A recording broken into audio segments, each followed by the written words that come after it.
All right, hello guys. Welcome to the Hold My Helmet Football Podcast. It's your host Will Reichling. We're here with the Bro Bets Podcast. We're here with Hunter and DeAndre from the Bro Bets Podcast, and we're also here with Dylan, my co-host. What's up, guys? How you doing? Man, Hey, hey, hey. what's going on, man? Appreciate y'all boys having us, man. Yes, It's a sir. pleasure to have you on. Pleasure to have you guys on. And where are you guys from? So, Hunter, I heard you're also in New York State. You're from Yonkers, right? Correct? Yes, sir. I'm Parlay Hunter. Been doing this sports betting stuff with Dre for a few years, and I live in New York, Giants fan, and just living the dream. Excited for the Super Bowl. Excited to be on this podcast. Much appreciated. Man, I'm Dre Green, man, from Minneapolis, Minnesota. Me and Hunter have been long best friends for now 15 plus years, man. Originally from the Twin Cities area, north side of Minneapolis. And so definitely some football fanatics expertise. And I definitely been doing this betting thing, sports betting as a general for the last 6 years, but honed in on the NFL in general the last 2 years and getting pretty good at it, man. Nice, nice. Awesome, And your guys. team is the Steelers, right? Yes, sir. Yes, sir. Give me 1 second. I got something for y'all. I Oh, you got the Terrible towel. towel. gotta Terrible have towel. this on deck. Nice, I got about 3 of them over there, man. So, nice. So both of you guys are from Minnesota. Why didn't you ride with the Vikings on that? man, you want Yeah, to go good first? question. Parlay, you go first. with that. You know what? I was a big Lawrence Taylor fan. That was like the first book I attempted to read. I was learning about all types of the Lawrence Taylor lifestyle when I was a youngin in middle school, and kind of opened up my eyes. What made me want to play linebacker, even though I was too small to play linebacker. But I just fell in love with the Giants, and then of course we grew up watching Eli Manning do his thing in the Super Bowls, and I just always loved him. And then when I officially came out to New York, it was just like match made in heaven. And for It's me, fun at that point. it was simple, man. I'll be honest. I was a partial Vikings fan when Randy Moss was there in his first stint from 98 all the way to 04 before he went to the Raiders. But really, man, I always tell people there are 4 teams on the TV station. And long story short, Steelers were the one that I gravitated to. It was the Cowboys, Vikings, Packers, and Steelers. And so then I was just like, man, I can't really rock with the Packers. Home team is Vikings. And I damn sure wasn't a Cowboys fan. So Good. Well, it's kind of funny because you got, Steelers fans, Giants fans, and you got the Jets fan over here. And let me tell you guys have had success with your franchises and stuff, and it's hard over here. I'm telling you, it's hard. You got quarterback carousels. I mean, now we finally get the star quarterback, and he goes down with the injury. Now you're hearing stuff in the offseason with the Athletic and the reports. So, I mean, when you have chaos within the organization and you're a fan of that, it's definitely rough. So, but hey, when that means when we finally win a Super Bowl, I'll probably feel even better. indeed. So. So hey, so let's start with last week. Let's start with the AFC Championship game, Baltimore, Kansas City, and I honestly love Lamar Jackson. He's probably my favorite player in the NFL, but I was a little disappointed there. I mean, they didn't do him any favors. The play calling was abysmal. Let's be honest. But at the end of the game, started to press a little bit. That interception in the red zone can't happen. But again, the fumble in the red zone by Flowers kind of killed him. What do you guys think about that game? Was it more on Lamar or was it more on his coaching? Parlay, I'll just go real quick. I think that it goes more on the coaching. I'll start off by saying that. I think that when you set up an offense the way that it's set up and you are supposed to run the ball, why is the leading rusher Lamar with 50 yards at the end of that game? I feel like they got to, Dre will probably talk about this. They got away probably from that game plan and started throwing too much. And Zay Flowers, he's the only guy who had over 100 yards, besides the quarterback on that team. I'm not going to dog Zay Flowers for taunting and, of course, the mistake in the end zone. But, hey, the team should have, Mark Andrews, if you're healthy, you got to play. How you only have 15 yards and 2 catches? If you're healthy, you know what I'm saying? You're the top tight end in the league. So I have a problem with the coaching. I have a problem. I believe that he wasn't set up for success in that game, and I don't think the team was. But the defense, of course, did what they had to do. So no one's pointing fingers at the defense. Trey, what do you think? I mean, man, to elaborate what Parlay's talking about, I take the angle of experience. And so for me, you put a team in a position where a lot of these guys haven't been here, including Lamar. And I think experience matters when you get to the conference championship and you get to the Super Bowl. That is kind of where I'm going to lean too far as our Super Bowl predictions is where, that's where teams become great. And for me, I think that similar to what he said, they got away from who they are. It's experience and then who you are. You should be running the ball if you're the number one rushing team and coming into the NFL, into the AFC Championship. Number two, you should lean on people that have been there if you don't trust it, as per se via Odell Beckham, who I still feel has a lot in the tank. I'm a big fan of him when he was with the Giants, and I think this guy, as a leadership role, did a phenomenal job for the Baltimore Ravens this year. But you guys get away from who you are, which made it easier for Kansas City to do what they were, and it just was a bully ball after that. Kansas City gets up real quick, 14-0. Ravens start to shit their pants a little bit, and they go away from exactly who they are. And so for me, it's just, like Parlay said, starts from the coaching on down. And I really feel for Lamar. I've had this analogy, man, that I really want him to overcome what he's doing because he needs this for his career. I don't want to see him be a Dan Marino. We kind of talked about it in our show. And it's like he has the capability to be better than even, or making more of an impact than Michael Vick has. But if he doesn't get a Super Bowl, he's the same thing. And so it's a tomato. It's a, deja vu for me if he doesn't win a Super Bowl. He's just Michael Vick with a little bit more talent. What do you think, Dylan? I like it. So DeAndre, you you guys had great takes on that. I completely agree with, the Ravens. They really haven't been in the position for a while now. The Packers has been going on a tear this last 6-7 years. 6 straight years with the AFC championships positions. So yeah, they're just built for this. They've been here a while. And again, what Hunter said, yeah. This team got away from what they did best. They were a running team. I said this in the last podcast. They are a running team. Lamar with the read option, him running it. That's what this team was. And it seems like they were going up against a great team that they kind of, were overthinking it. I feel like they were just dropping back too much. They should have got back to what worked for them, their bread and butter, running the ball.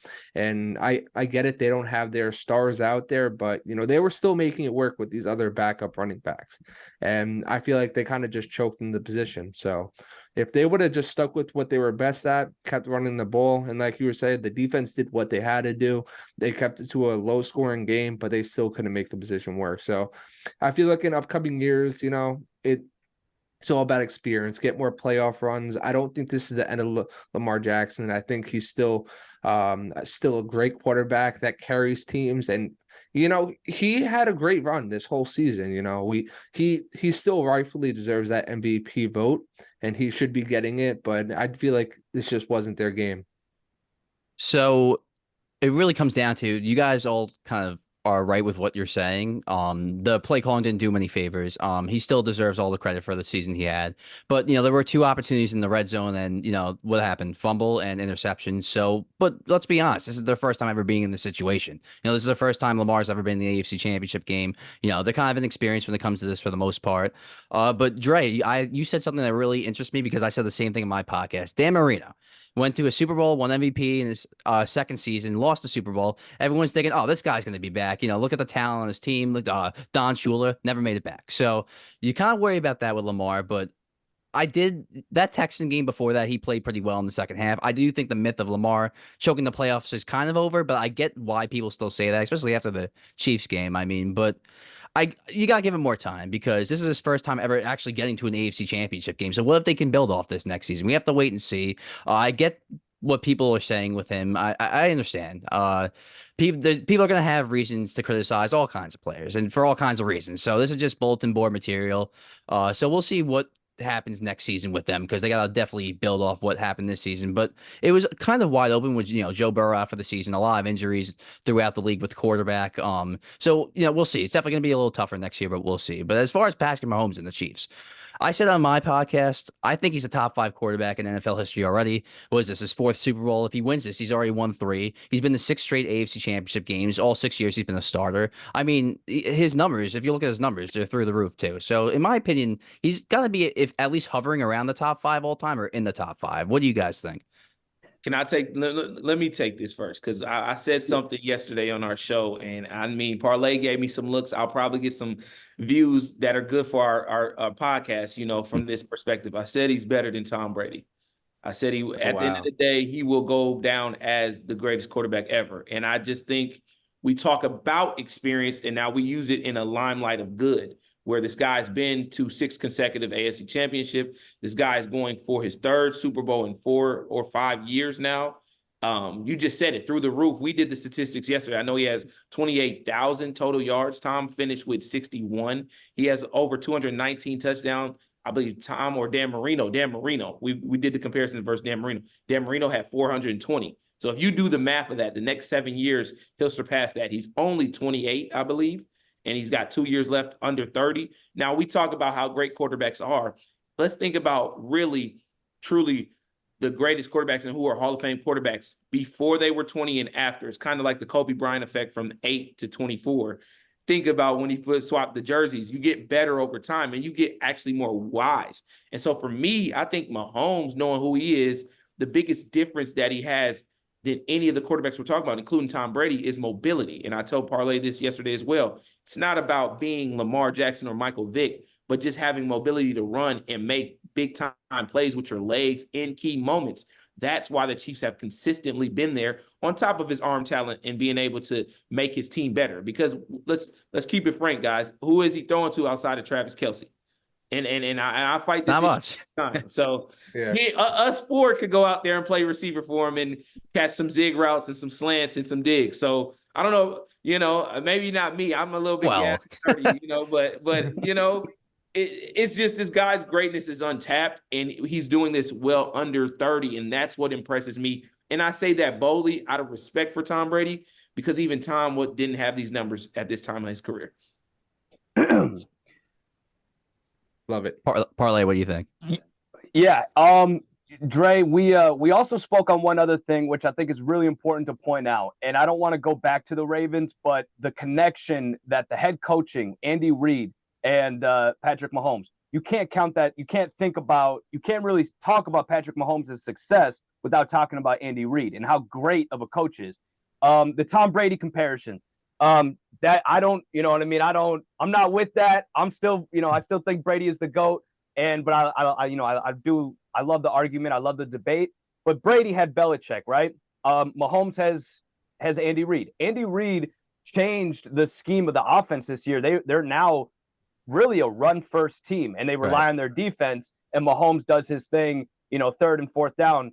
And I think that just shows how great Andy Reid is that in a year you can completely change your identity and still make it to the Super Bowl. And of course, I think that when we talk about the Ravens and we talk about Harbaugh and Lamar, I do kind of think that, with what happened, remember with Lamar and the holdout and not going to the games last year, and I think that there was a little bit of a fork in their relationship. Does Lamar have an Andy Reid? I don't think we can say that. And I don't know how good that relationship is and how great that is. I don't want to go back to Lamar. I'm just saying that, I did bring up the question, if he had maybe a more quarterback-friendly head coach, I wonder if his success would be different. But back to Kansas City, Mahomes, Andy Reid, GOATed. I think that, this relationship is, it's one of the best. They do have, greatness. They're already great. They're already legendary Hall of Famers. And yeah, I guess I want to point out, how great Andy Reid is with Patrick Mahomes, and how important that is to this team getting back to the Super Bowl. What do you think, Dylan? All great statements. So I don't know if I'm ready to say that, Patrick Mahomes is the GOAT, better than Tom Brady, but he's definitely making a case for it. I will say that, especially after this season, after the lack of wide receiver depth. I mean, if you look at Tom Brady, he had a lot of good receivers. He had Randy Moss, Rob Gronkowski, Julia Edelman. He had receivers, and it's a great take to say that he was with a great coaching staff as well. And I feel like that's what separates a lot of these quarterbacks. Would Patrick Mahomes really be as good as he is without Randy Moss? What am I saying, Randy Moss? Without Andy Reid? And it's a question to be asked, But I think Patrick Mahomes is, becoming that elite player, that top 5 quarterback. And if he keeps on playing how he is now, he can definitely, outrank Tom Brady. We got to make sure you use these clips, because this is going to start up a lot of noise. All due respect to Tom, I'm not saying he's better right now. He's on the trajectory. I'm with Dylan. He's really on the trajectory of surpassing Tom easily. Look, he's sure on the pace right now, guys. What he's done in his first 6 seasons, let's remember, Tom Brady was a game manager in the first half of his career. Now, he evolved into something better than that, but he was a game manager. Patrick Mahomes, I won't want to carry this team on his back, but their defense was kind of shoddy for years. And yeah, they have a great coach in Andy Reid. What great quarterback doesn't have a great head coach? You either have a great defensive mind paired with a great quarterback, Brady Belichick, or you have a great offensive mind with a great quarterback. Regardless, it's usually great head coach, great quarterback. I don't really know many great quarterbacks that won a Super Bowl without a great head coach. Look, we can't put him there yet, obviously, but I gotta side with Dre here. Right now he's on that pace, man. He's in my top 5 already. I wouldn't put him in top 3 yet just because of longevity. But hey, Terrell Davis made the Hall of Fame in what do you have, like 3-4 years? So if it ended today, I would put him in the Hall of Fame. Yeah. I would. 100%. If he retired today, he would be a Hall of Fame first ballot Hall of Famer, in my opinion. Sidebar for you guys, real quick. Quick question to you. Throw it back real quick. I know you've seen Eric Bieniemy's not coming back with the Commanders. Right. Where does Mahomes go if Eric Bieniemy comes back and is on that staff again? Like that was a big key component to their success. So I look at that as like something that's crazy to me. Here's the thing, though. Believe it or not, and like I know a lot of people hating the guy, they love Matt Nagy there. They really do. If Andy Reid retired and Bieniemy wasn't there, I guarantee you they would promote Matt Nagy to the head coach. Mahomes loves the guy, like swears by him. And let's not forget, he made the playoffs with Mitch Trubisky. So let's he's not a disaster. And when great quarterbacks love you, I mean, it's clearly something's right with him. But yeah, maybe Bieniemy could end up back there, but. I mean, what they've done with such little talent on offense, I don't know. Especially if they won a Super Bowl, it would be tough to bring him back at this point. But let's move on to the NFC Championship game. And, you got Detroit, San Francisco. San Francisco 49ers are going to the Super Bowl. And Dan Campbell, man, he had a chance in the third quarter to put it up by 3 scores with a field goal. He goes for it on 4th down, doesn't get it. I know there was a drop by Josh Reynolds, but still, nonetheless, didn't get it. And in the fourth quarter, you had a chance to tie the game with a field goal. Tie the game, chose to go for it again, doesn't get it. Do you feel like Dan Campbell cost him that game? The Gibbs fumble to me was when a lot of the momentum was starting to just completely flip to me. I felt like that's like, oh, okay, they're not winning this game. Dan Campbell lives by, he definitely preaches what he lives by, and I feel like his players know that. And it's one of these things where I don't know how you give up that much, of a lead. And he did say after the game that, it's going to be twice as hard to get back there next year. And that defense, as great as the offense is, if you don't have a solid defense, I do think it's going to be twice as hard. And I do think that was where you guys lacked this year. And all year, we knew that about you. That to me is a problem. And if all year we know that your defense is your weakness and you are going to depend on Jared Goff to throw for, have a great game, and for your running backs, that was, I think, the best running back duo, best run game besides the 49ers maybe at this point. I mean, they were killing it. But if you don't have that defense to help you out, that's a problem. And I do see, an issue there where it just feels like too much attention was on the offense, not enough was on the defense this year. And, you have to look at coaching. You can't look, it's not players' fault. That's not Jared Goff's fault. That's coaching. That's a coaching fault. But that guy's got everybody believing in Detroit. So I don't think there's any head coaching problems, but there might be some GM problems. I mean, I'll sound like a broken record. I think it's similar to the game before. Experience. And then they really got away from who they are. And it's not even the fact, because the Lions probably arguably has the number 1 offense in the whole NFL. I'm not looking at the statistics on that side right now. It's up there. But defensively, coming into this game, they were matched with 49ers. 49ers only allowing 89.7 yards per game rushing. And so they did better than that. And that opening play with Jamison Williamson on that reverse, I've known this guy has been explosive since Alabama days, even Ohio State, when he was even at Ohio State. So for me, I know what capability, and I think he'll get more in tune with that offense next year. But they outmatched Kyle Shanahan in the first half coaching-wise. And it just came down to the fact that they got scared and they tucked their tail, bro, in the second half, and it showed. You can blame Josh Reynolds for the 2 big drops that he had, the one being on that deep crosser across the middle. That's definitely a bad drop in that type of sequence, but overall it's experience and nervousness. I don't get mad at Dan Campbell for rolling the dice. We never got mad at Riverboat Ron. We never get mad at John Harbaugh. So let's not start right now. I think more so you go back to what's really working for you. That's the best game I've ever seen David Montgomery play in his whole career. Never seen the guy run like that for the Chicago Bears. So for me, it's you got to continue to rely on what you do.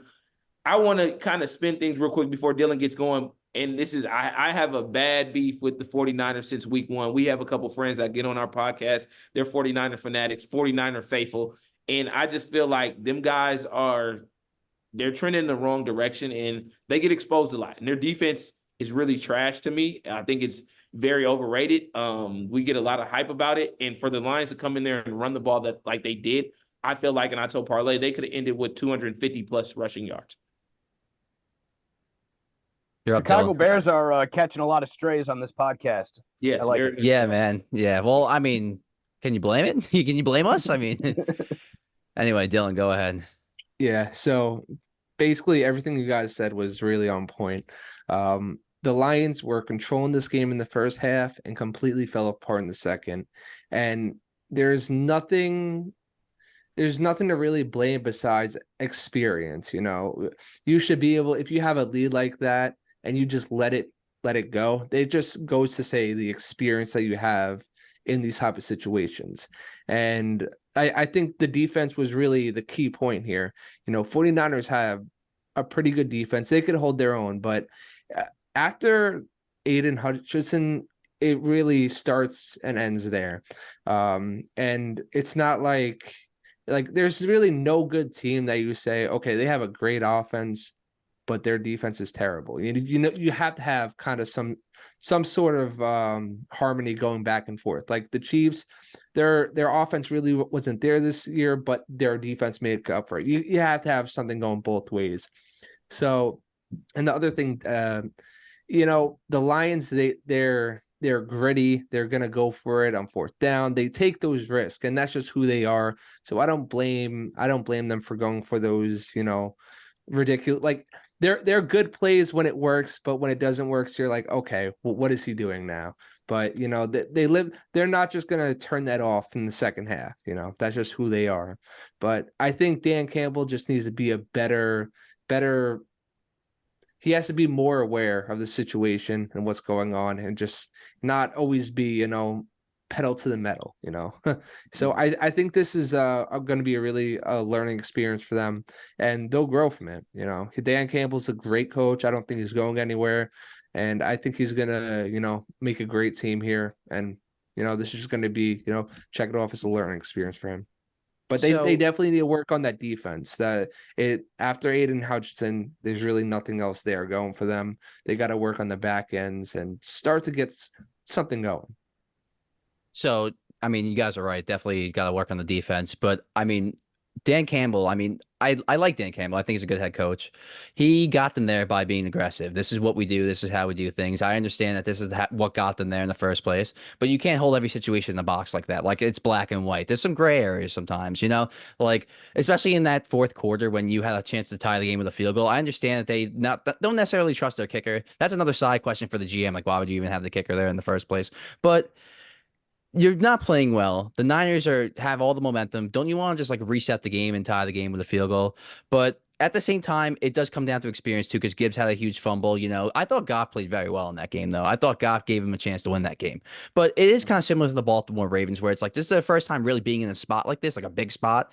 And unlike the Ravens in the AFC, the NFC I feel like is a little more wide open. So I feel like there's no reason why the Detroit Lions won't be the number 2 seed next year. Like I think they should be the second best team in the NFC next year. If they just continue to add some more defensive pieces, obviously, especially that secondary. It was getting gashed, but that running game, I mean, and those rookies, Gibbs, Laporta, so they have some things going for them. Goff played really well in the big spot. You should feel very good about that if you're a Lions fan. And you're bringing back your OC Ben Johnson. So there's a lot to like here. Unlike Baltimore, I'm not too worried, but there's more reasons to worry about Baltimore than about Detroit, in my opinion. But moving on to San Francisco, Brock Purdy. I mean, the knock and narrative on the 49ers was that Kyle Shanahan and Brock Purdy could not come from behind. They've done that the last 2 weeks. Purdy hasn't necessarily played great. If anything, he's played awful most of the playoffs, but he's come through when it's mattered most. What do you guys think of Brock Purdy? Is he a good quarterback? Is he elite? Did he deserve the MVP talks this season? What's your overall take on Brock Purdy? Brock is really smart, really mature for his age. I believe that it's funny because we talk about Brady in the beginning of the year. Purdy's comparison, obviously, doesn't have. It's not like you want to compare him to Brady, but what he does, the way that he plays the game, the way that they rely on him, it's a lot like how Brady was relied upon on it early in his career. If he can win these games, if he can keep getting them back here, the way that his career is going to go is going to, he's going to have the chance to learn like how Brady learned. And sometimes you see him throw the ball really well, sometimes not so much. What this team is about, though, is running the ball with Christian McCaffrey, the best running back in the league, in my opinion, and that O-line is crushing it. The way that they won their games, it was the way they won this game, and it was very similar to the way they won the Packer game. It's like they're losing, but we're going to stick with the run the whole game. And then by the fourth quarter, it's really close. The run takes over, and they squeak it out. So that's their identity. I don't know how it could be any different in this Super Bowl game. It's almost predictable to me that if that's their identity, that's what they're going to do. I am looking at, Christian McCaffrey props. Now, it's going to be a high number, but I'm just saying that's their identity. That's what they're going to do. Kansas City's identity is very similar as well. So I do think there's going to be a lot of running going on in the Super Bowl. Not to jump ahead, though. The 49ers, I think that they got all the tools. Will they show up? The experience factor. We've been talking about it the whole podcast. Will that matter at the quarterback position in the biggest game of the year? Probably. Will Purdy show up? The guy is so mature. I almost want to say yes. We'll see. But anyway, I just believe that another big thing with this 49ers team, the front seven. You pay all those guys that money. You got Chase Young. Where are they? We get it. You're depleted in the back end with the safeties, but that front seven is supposed to be dominant. I mean, they're supposed to be 1 or 2, 1A, 2A, 2B, whatever. They're not showing up with the players that they got. So with all this rest, I expect the 49ers, again, not to jump ahead, but I expect the couple of weeks for the offensive game calling and the gameplay calling and the plays that they're going to write up. That's going to be really beneficial for Purdy. And then for the front seven to get their head right. I would definitely, agree a little bit with Parlay. More so for me, this story of Brock Purdy has definitely been long overdue this whole year. He's definitely been riding a roller coaster of emotions for himself, but even for us in the press as media guys, like for us analyzing this every week, talking good sometimes, talking bad.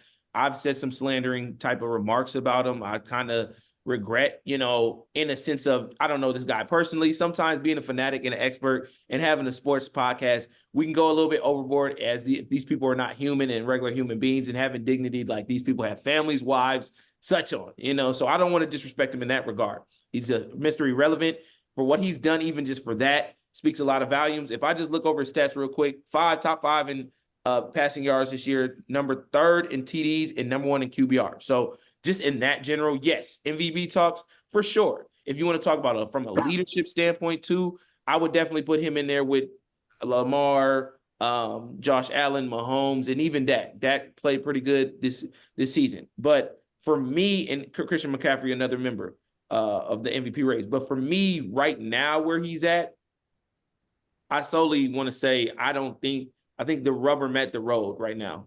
You're going against arguably, top 5 quarterback all time, like we said. And right now, the best quarterback in the NFL. We know that by far.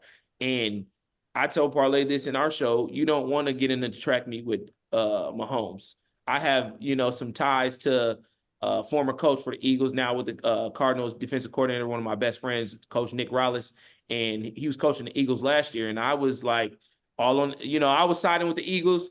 Parlay was taking the angle as the Chiefs, and I understood what a front seven meant. And not to get into that or go in deep on the Super Bowl, to keep it at the quarterback perspective, when I looked at Jalen Hurts versus Mahomes, I thought it would, be a fair match. Both good running back, mobility quarterbacks can put the ball in the air, great arm talent.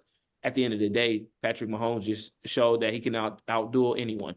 And so as I forecast future, I kind of see similar things happening. Not to say that Brock Purdy won't make enough big plays to win the game or put his team in a position to do that.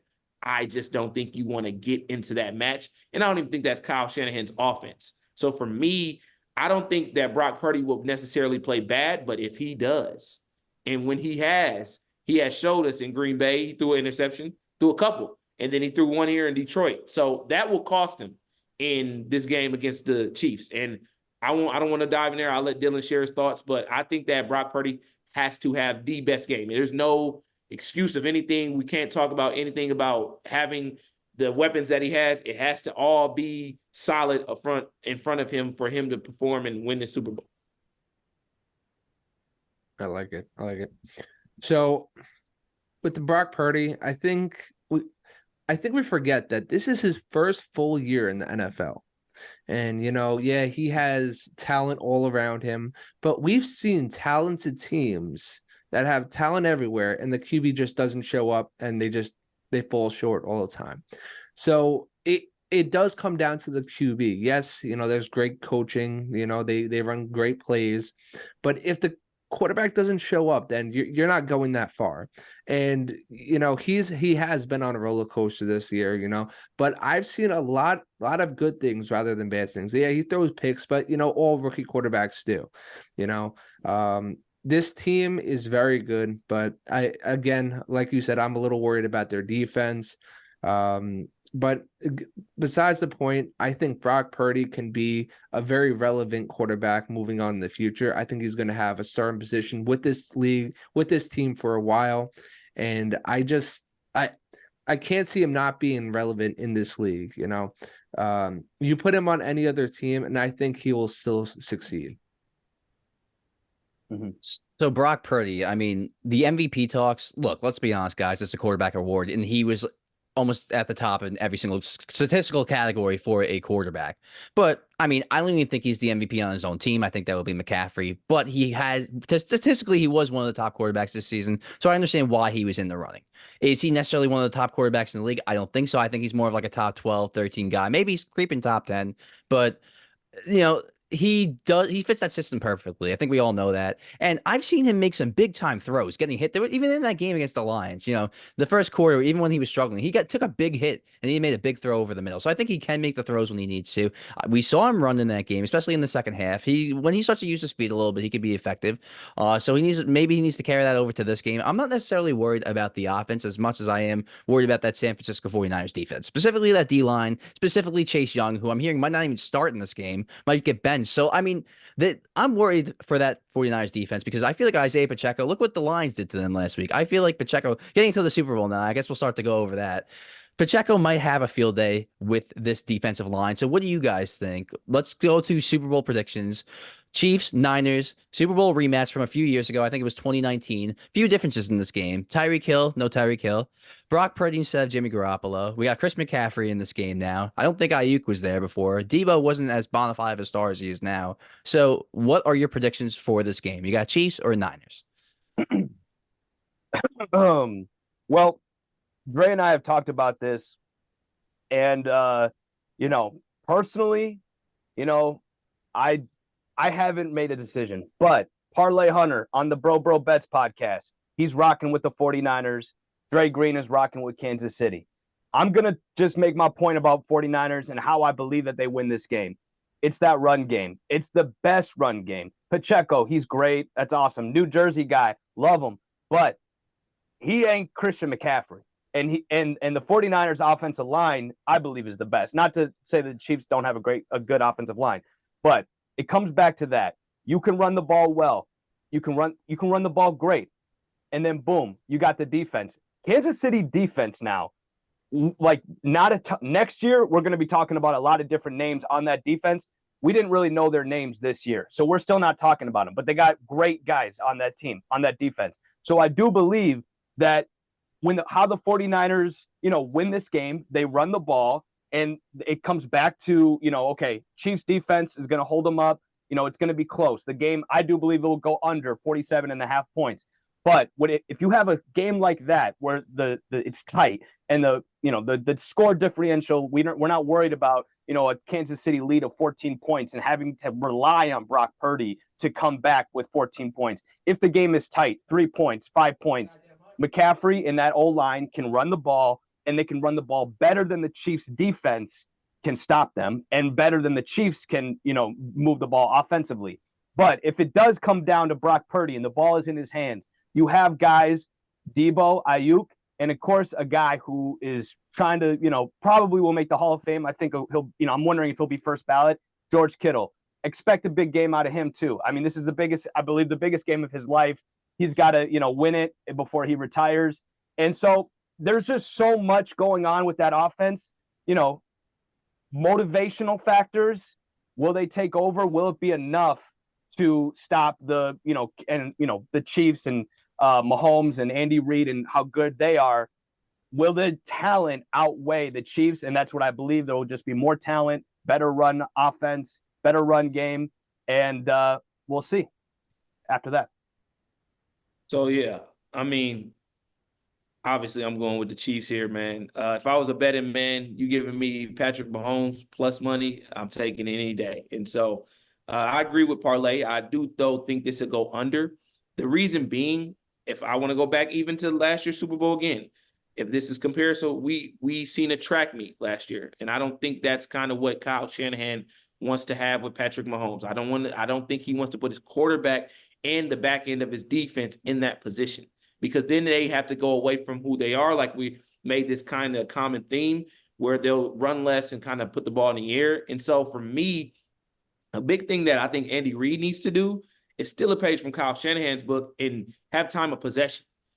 Kind of lean on kind of the Lions did well. Balance run, balance pass and attack.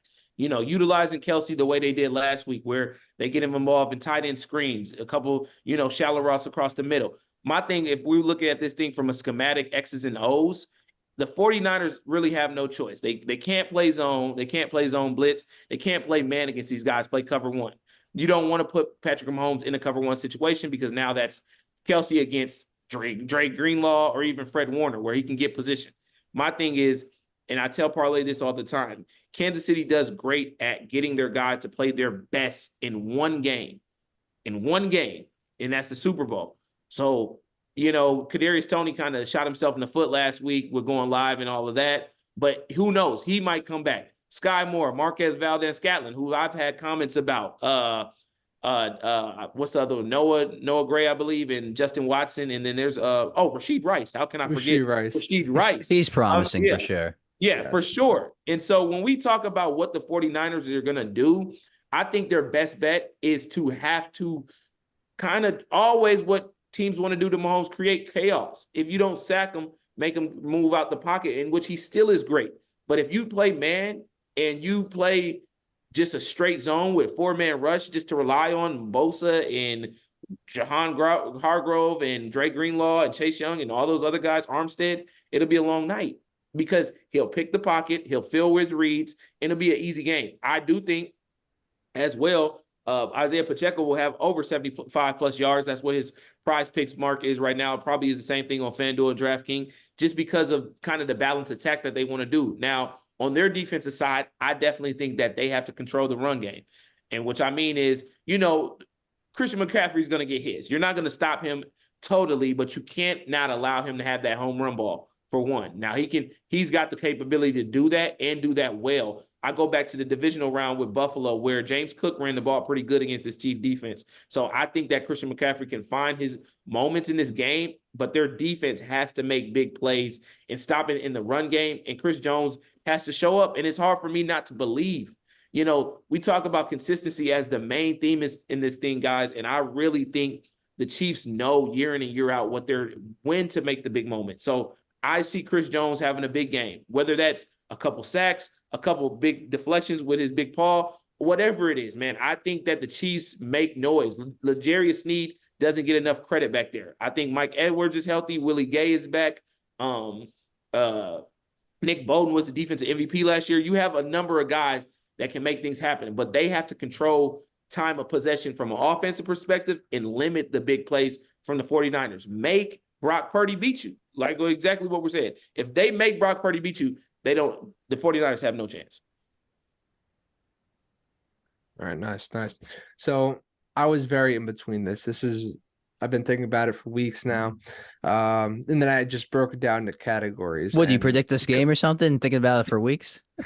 Well, no, I've been. I'm felt kidding. like I'm just messing with you. No. I know. So it starts with quarterback. Obviously, quarterbacks win you game. Then it comes down to experience. Then it comes down to a good defense. Then it comes back to your stars, your running back, and your receivers. And the first three categories, I give it all to the Chiefs. You know, they have the better quarterback, they have more experience, and they have the better defense. I And see a that plot alone, twist coming here, man. no plot twist here. Listen, I'll give it to Got us the at the edge of our 49ers. seats. I'll give it to the 49ers. They have all the weapons you want, but at the end of the day, their quarterback just isn't as experienced, and he just one or two mistakes, and that's what's going to cost you the games. You with this Chiefs team, especially in prime time when they have to show up, they're going to show up. So that means the 49ers have to be full acceleration. They have to have everything going. They can't have Brock Purdy miss one bad throw. One bad throw and this game's over, basically. And their defense hasn't been showing up either. And just the combination of all of that just doesn't go well with me. And it just feels like this is a Chiefs game. So for me, I mean, you have to think about this on a very simple level. Head coach, I do think Kyle Shanahan's a great head coach, but head coach, I'll give it to Andy Reid. He's an all-timer, one of the greatest coaches ever. Quarterback, Patrick Mahomes, one of the greatest quarterbacks ever. I'll give the Chiefs the edge there. Defense, I give Chiefs the edge. You know, so a lot of things that favor like games like this. The Chiefs have the edge here, and the Chiefs I think are just built for the playoffs. I mean, great running game, great defense, great head coach, great quarterback. To me, that is what wins in January. Now, I don't even think any of those things are necessarily going to be the reason they win. Well, specifically maybe the defense, but on the defense, the corners, McDuffie, I'm pretty sure was all pro, and L'Jarius Sneed is making big plays all season. That punch out on Flowers last week. I mean, he makes big plays. So I think that secondary is combined with that pass rush with Chris Jones and everyone. Purdy's going to feel a little flustered. I mean, I am worried about the Niners defense, but I do think Purdy will get a little flustered in this game. Those corners are going to play a little bit of lockdown here because they've tended to do that in this playoff run. So I'm going to give the edge to the Chiefs here. I know we're all kind of going Chiefs besides parlay here, but you know when you have Patrick Mahomes on a tear in the middle of his dynasty, like in the middle of this dynasty, pretty much. I mean, can you really stop him with this head coach, this quarterback? It's going to be hard to stop him. But I don't necessarily think that this is the end of the road for the Niners. Because Brock Purdy, $870,000 he's making. 30 touchdown passes, $870,000. He's probably the best bang for your buck in the league. So they could just keep reloading this roster if they don't pay him right away. So I don't think the Niners are necessarily this is like do or die for them. I do understand that they have players on this team. Like Kittle's been dying for this, you know. I'm pretty sure McCaffrey would like a Super Bowl. You know, you have some players on that team that have kind of been waiting for this in their career. But when you have a quarterback and head coach like Mahomes and Reid, I mean, does it get much better? I mean, and then combined with that defense now, this is the best defense they've ever had. And those corners, the way they played last week, combined with that pass rush, I don't know if you can necessarily. I get the Niners have the players on offense to go up. If there was ever a team to go up against this defense and perform, it's probably this Niners offense with Debo, Ayuk, Kittle. So it's going to be fun to watch. We'll see. We'll see for sure. But I have to go Chiefs here. It's tough. But can you really go against Mahomes? I did it once in the AFC Championship game. I will not do it again. So I did it last year, man. I did it last year, and it really sickened me because I really thought the Eagles had it. And we talked about how they had 60-plus sacks. And we talk about how great Nick Bosa and all these guys are. And Patrick Mahomes just exploited all of that.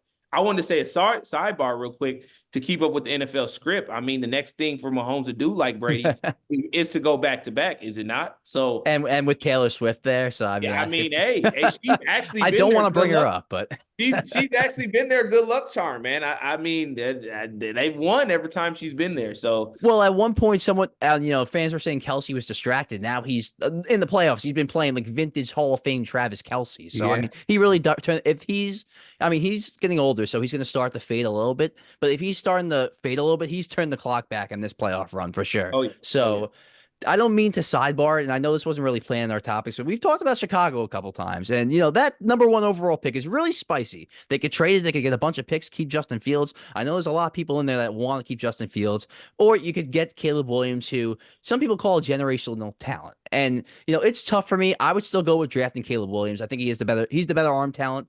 I think Justin Fields struggles from throwing inside the pocket, although he's a special runner. I mean, there's nothing else you could say about that. He's one of the best running quarterbacks I've ever seen. But as far as throwing within the pocket, he's still learning. But the big thing is you have to reset. Like, you're gonna have to pay him. I mean, what is he in his third or fourth season? So I would reset the rookie contract. Get a rookie quarterback that has actually a better arm than I mean, maybe not an arm, but just the kind of throws he makes Mahomes like. Let's be honest. Caleb Williams, in my opinion, makes Mahomes like throws. So I would take Caleb Williams. What would you guys do? I think you got to, I'm not the GM, so I don't know, but I do think you have to see what you can get for the pick or what you can get for Justin Fields. The Bears, it's starting to become a culture problem. It's starting to be, it just seems like there's not enough belief. And maybe all the losing that was happening in Detroit is, shifting over to Chicago. And it's going to be a long road ahead for Chicago. A lot of teams would love to have Justin Fields. And I think that, that's a guy where when you see flashes in the NFL, it's one thing to see flashes in college, but when you see flashes of really great plays in the NFL, it makes you go, oh, he can be really good. And in the NFL is so weird because guys can have 7 bad weeks and then finish off with having 7 great weeks or whatever. So it's like, I almost feel like, I don't know, but I want to see what you can for that pick. If it can really load up your roster and you can still work with Justin Fields. Otherwise, a lot of teams would love to have Justin Fields.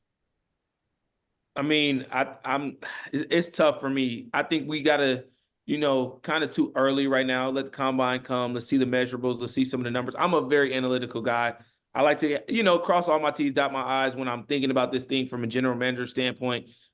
From the naked eye, yes, Caleb Williams is a better generational talent, arm talent, can make the throws, I think even a better leader per se. He gets the guys going. He's made guys play better at USC. He's made guys play better at Oklahoma. He has that natural born leader feel. And so does Justin Fields. He's just a little bit more solemn, quiet, doesn't really want to interact as much with the media. And that's not a fault to him. But for me, I think I'm biased. I wanted to see Justin Fields come here. This is where I wanted to see Justin Fields. I think the right coaching is what he needs. I think he doesn't have people that really truly believe in him, like they say to the media. And so for me, I would definitely lean to the Caleb Williams route. But the way I see it playing out now with Cliff Kingsbury going to Washington, I for sure think if Washington believes that the Bears are going to make that move, they're going to try to make a trade deal, get up to that first pick and take them. Outside of that, if the Bears forsake keep Justin Fields, go get Marvin Harrison Jr., a guy that he's familiar with. That was a real freshman when he was in his last year there. Got a great receiving core now with him and DJ Moore. Got a good offense building there. Offensive line should be better because offensive line is built on chemistry. Defense is not that bad. So I think you don't lose necessarily. I think you just got to have more belief in what this guy can do. And you said it. You said he can't throw from the pocket, which is true. But how about you create an offense where you just hone in on his strengths, and then after that, he can develop. And I think that's what we don't get a lot of praise to a lot of teams or just quarterbacks in general. The best quarterbacks, they hone in on their strengths. Josh Allen is good at throwing the long ball, throwing deep, and relying on his legs. Patrick Mahomes can do everything. Brock Purdy plays from a system. I'm unfortunate with any of the quarterbacks I have for Pittsburgh. We don't know what the hell they can do. So, find what this guy can do and just lean on that. And so that's what I'm saying. You got a guy in New York, and I don't want to get parlay going, but you got a comparison. You got a Daniel Jones and you got an Aaron Rodgers. And we know what Aaron Rodgers can be when healthy. Fuck Daniel Jones. I don't know what he can do. So, I'm not going to get on that soap opera. But, yeah, I think that the best thing for the Bears in the long run is keeping Justin Fields right now. I just think I look at it from the financial piece from a general manager that you are saving a little bit money, and I don't think that you really got this guy's best out of him yet to let him go. I think he goes somewhere else and he flourishes. Yeah, I agree with you on that too. So it's hard. Like, it's hard to pass up on a quarterback that could go down being one of the best quarterbacks ever. The way he's playing right now, he's definitely making a case for that. But, at the same time, quarterbacks don't always pace out how they're supposed to. And that could go from the amount of talent you have around you, the amount of experience that organization has, how good the coaching is. I mean, if we look at Trevor Lawrence, he was supposed to be one of those quarterbacks, go down as one of the best quarterbacks. This season, he hasn't really proven it. So you already have something going here with Fields, obviously it's kind of been a roller coaster, but these last few games, we've seen a lot of promise out of him just being a good, clock manager, just being very aware. And he's really made a case for himself to stay with this team. And I think that might be the best case for you. It's called the Caleb's sweepsake for a reason. A lot of teams are gonna jump to get that guy, and you're gonna be able to get a lot out of him. A lot of draft picks, a lot of capital, a lot of talent. I mean, if you go with the Commanders, I'm sure they're going to be getting Terry McLaurin on that team, and that could just be a game changer right there. Besides that, I just think you stick with what you got. I feel like a lot of quarterbacks can get ruined on the wrong team, and I feel like that's the situation you have here. You got something going here with Fields. Just stick with it. See what else you can make out of it. You have a decent defense. Stick with it. It's just coming down to your offense at this point. So look, I definitely get what you guys are saying. Like, he's definitely shown flashes, and it's definitely a tough decision. But if this was year 1 or even year 2, I would be like, okay, you ride with the guy. But you're coming up on year 4. You're gonna have to give him his 5th year. You're gonna have to decide on his 5th year option now, pretty much. So you're gonna have to pay him soon. If this, like I said, if this was the first couple seasons, I would say okay. But I would rather reset the contract with someone that's, in my opinion, at minimum, Caleb Williams is equal to Justin Fields, if not better. So I would rather get that at a cheaper deal, stack the team around him, than keep Justin Fields and have to pay him somewhat and get a boatload of picks and players or whatever. But I understand that this offense, I mean, they never really put the right play. Like, they never really called the right plays for him. They never really played to his strength. They try to make him a pocket passer and throw the ball down the field, which he's not. He's not. But there were also a lot of times where they were doing a lot of screens and behind the line of scrimmage. It just really seemed like they didn't trust him throwing the ball down the field. So to me, it can go either way. I know that it's a big question mark, and this is a big debate for people. But to me, for a franchise quarterback, for a quarterback that you think is going to bring you to a Super Bowl, do you really want to be a question mark? If it's a question mark at that point, don't you already know your answer? So that's kind of where I'm getting at. Like, I feel like if you're already questioning it, then you already know that the answer is no. So it's tough for sure. Look, it can go either way. I think this is going to be debated all offseason, guys. Well, it's been a question mark for like 40 years. Bears have never had a quarterback. We all I know. Yeah, I get it, man. And like, why restart that when you have something that you think could work? So it's definitely tough. It's tough. I mean, and the draft is a crapshoot. We all know that. You don't know what's going to happen. So I definitely hear you guys. I hear you for sure. But all right, one more topic we'll get to. Jim Harbaugh going to the Los Angeles Chargers. This is huge for them. I mean, in my opinion, I think they're going to be a playoff team next year, just with the coaching change alone. This guy wins everywhere he goes. Brought Stanford basically out of the ruins. Brought the Niners out of the ruins. Then brought Michigan, couldn't even beat Ohio State. Now they beat him every year in national championship. There's something to be said about this guy. But I read a report where the first leak of the Harbaugh camp, he wants to bring in he's eyeing Saquon Barkley. And this brings up an interesting topic: the running backs. Do you pay the running backs? Do you not pay the running backs? Because their own running back, Austin Eckler, was having this quarrel with them last season. Saquon was having it with the Giants, and you had the Jonathan Taylor situation. What do you do with the running backs here? Do you pay Saquon Barkley to come to the Chargers? Would you even pay a running back? Would you just draft one in the 5th round? What do you guys think about the running back situation in the NFL? Well, we've talked about this on the podcast a few times, and what I come back to is the fact that these players, we have the Players Association, and I don't really know if they do enough, because this is supposed to be a fraternity. They're supposed to feel like, they got their back. I do feel like if you have this many running backs who, they put their bodies on the line, and a lot of running backs like Saquon are the face of a franchise. I mean, we got Saquon billboards. We don't have Daniel Jones billboards. We have Saquon billboards at Times Square. So, I mean, if this guy, if your running back is your guy, if that's your offense, which for a lot of teams, that is the case, I do believe that there needs to be restructures. I don't really know how contracts work exactly completely. And I don't really know, where you can get money from. But I do think that there's a main issue of money and longevity. And a lot of players, like, they kind of get thrown away. But look at like a guy like Latavius Murray, on the Bills. He's at the end of his career, but he was a huge part of that offense.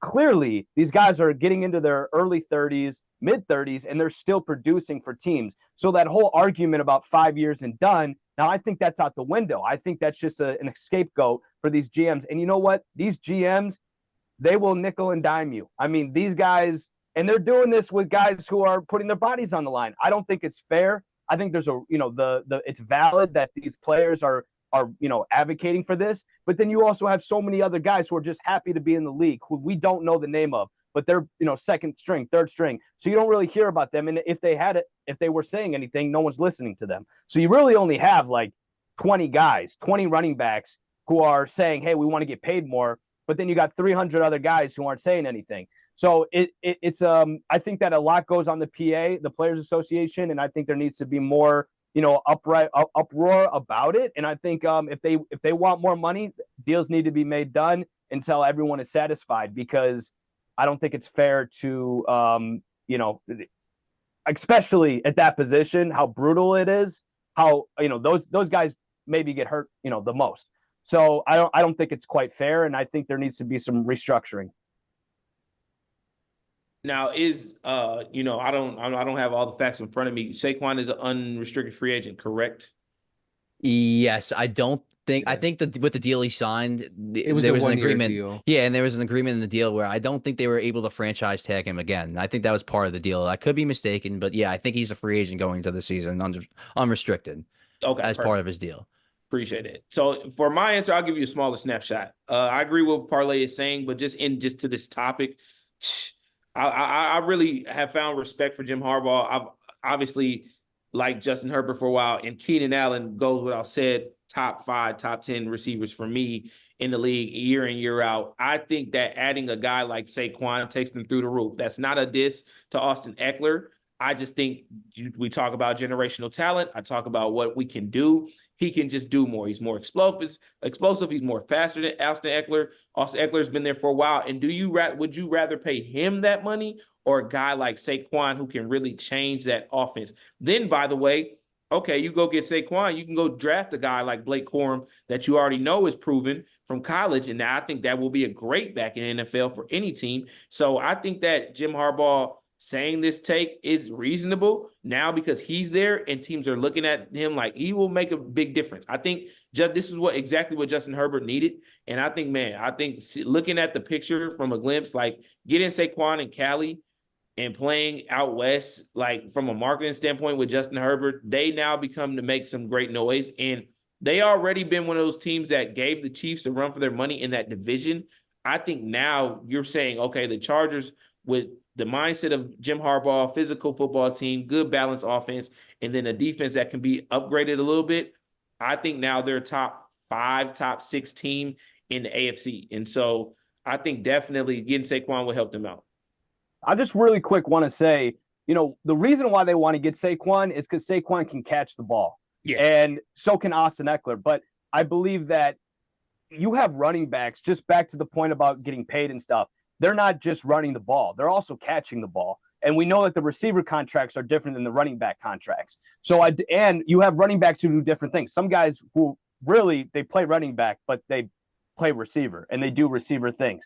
So I do think that there's this gray area where running backs are being taken advantage of, where the contracts are short and they're inexpensive. And if they could be at least longer with more, guaranteed money coming from somewhere based upon their skill assets, just labeling them a running back, I don't think that's quite right either. Well, I got to give a little bit of shit to both you and Dylan. You guys are Giants fans, and you guys paid $150 million to Daniel Jones, so you didn't leave any room for Saquon to get anything. That's a weird situation because I do agree with paying the quarterback over the running back. I just don't agree with paying that quarterback that amount. So, I mean, that's where that's where it gets a little crazy. But Dylan, go ahead. What do you think? Yeah, I mean, I'll just tune in on the Giants side. I think it's just crazy. Yeah, I completely agree with you. You shouldn't be paying Daniel Jones when you're not going to be paying Saquon. Just this season alone, you saw whenever Saquon was playing and when he wasn't playing, you were able to tell immediately. You know, he is the heartbeat of this offense. And when you have a situation like that, you got to pay the guy. You know, I know they say running backs are dispensable, but at the same time, this guy is just too special to not be paid. And to tune in on the running back whole situation, I think this could be solved in a simple way. All you have to do, give him a shorter contract with more money. Pay him like a quarterback, but for 2 years or so. And I get guys get injured very easily. Just put a clause in there. That's all you got to do. Put a clause in there. The amount of times they play is the amount of times they get paid. So it's not like they play 1 or 2 games and they get paid their whole contract, and the organization is shit out of luck. So I think there should be some sort of restructuring going on where running backs just get paid a bigger amount in a shorter amount of time. So clearly they can. It happens.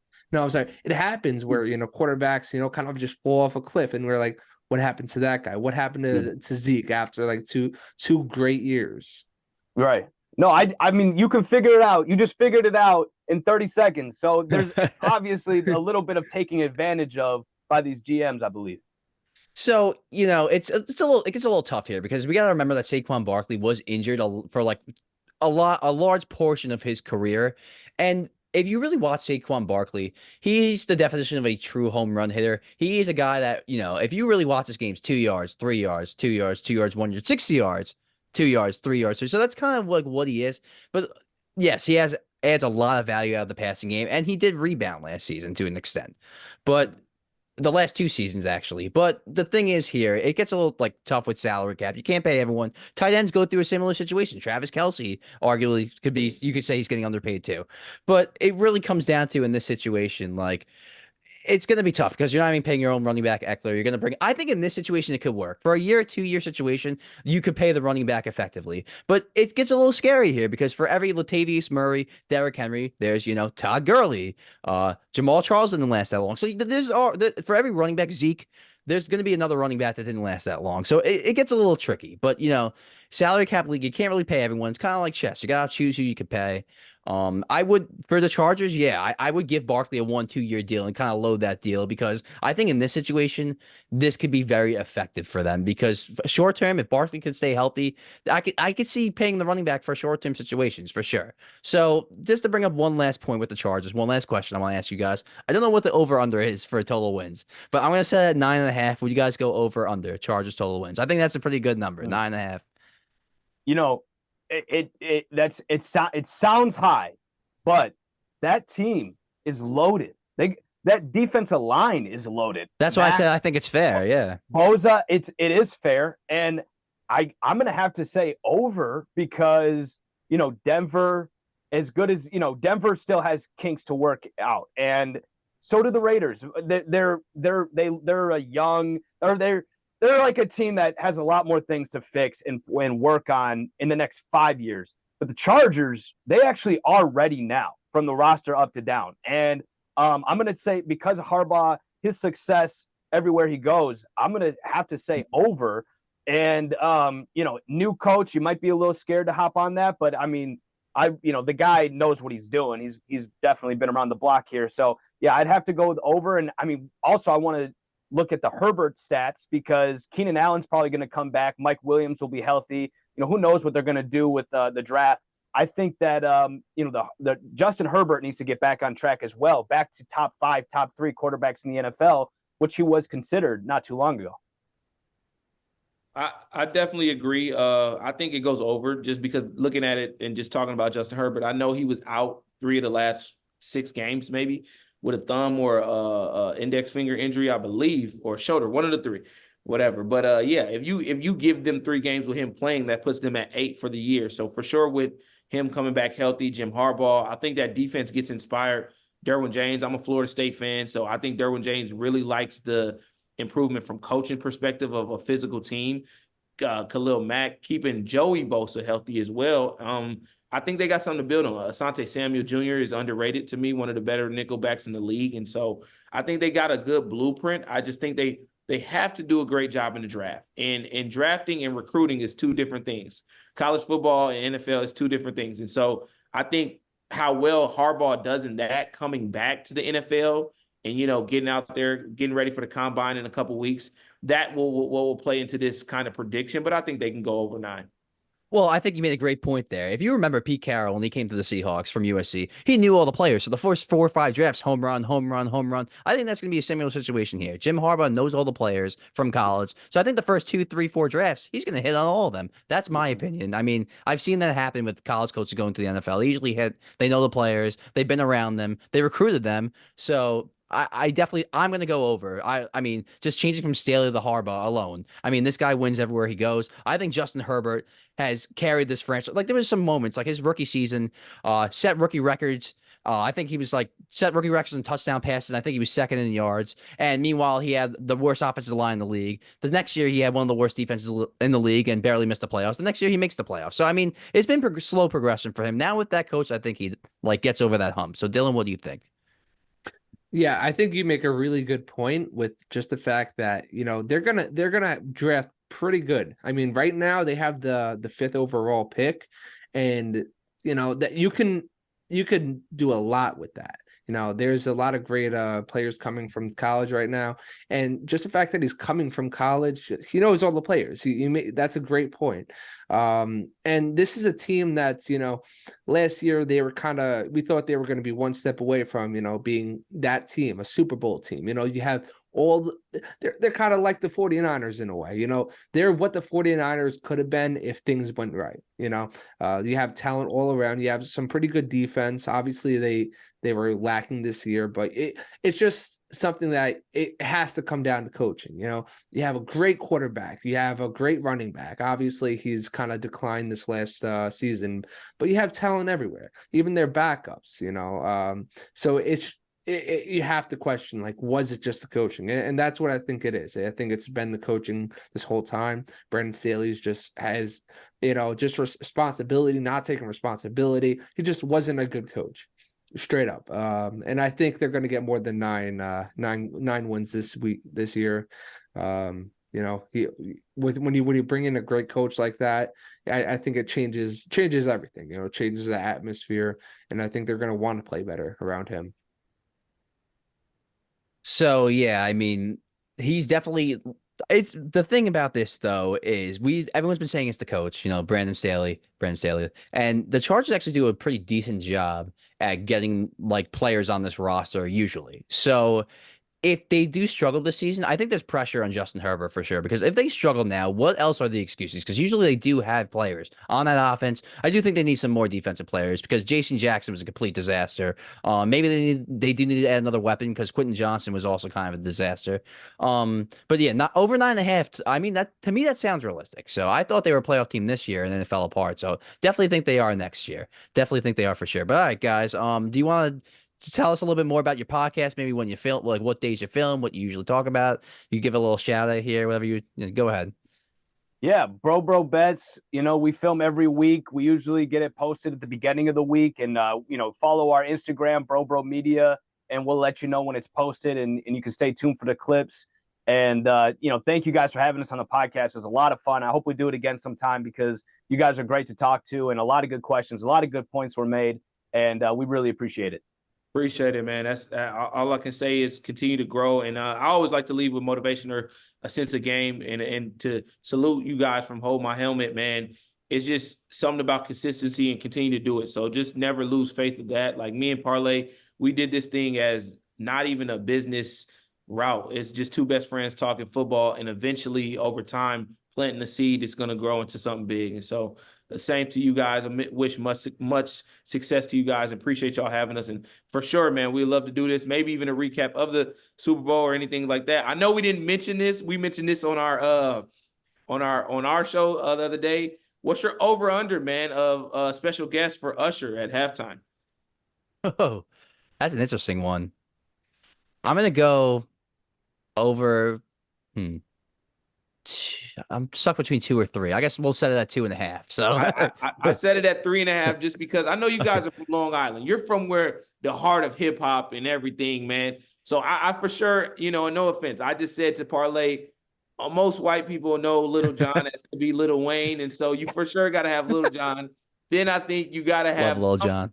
some cameo of a female artist. And then Ludacris for sure did a lot of records with Usher. And so, yeah, man, it's exciting. You know, Vegas is a fun time to be out there. I've been out there plenty of times. I don't know about you. Have you guys been out to Vegas before?